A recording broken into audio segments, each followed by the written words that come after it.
Yanımda bir fincan soyulmuş çayım, yollara bakara götüp geçir günlerim ayım. Fesilleri unuttum, ne kışım bellidir ne yayım. Haradasan sevgilim, yetmir sene sesim harayım. Göresen sen de benim tek, düşünürsen mi, üzülürsen mi? Göresen sen de benim tek, geceleri gözlerinden gizli gizli yaş dökürsen mi?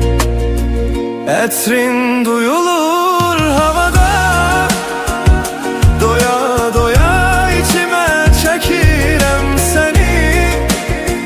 Bir sesini duyum arada sırada, bir bilsen ne kadar sevirem seni.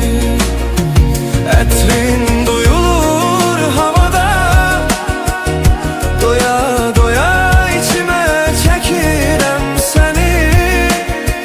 Bir sesini duyum arada sırada, bir bilsen ne kadar sevirem seni.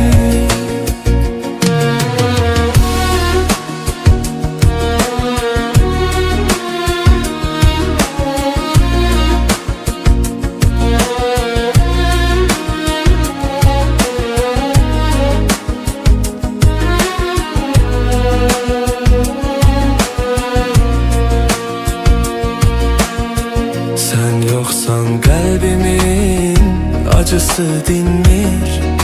Ne yerdeyem ne göyde asla bilinmir. Buz tutmuş otağımın her bir bucağı, ocağım tüstüleyir daha isinmir. Göresen sen de benim tek, düşünürsen mi, üzülürsen mi? Göresen sen de benim tek, geceleri gözlerinden gizli gizli yaş dökürsen mi?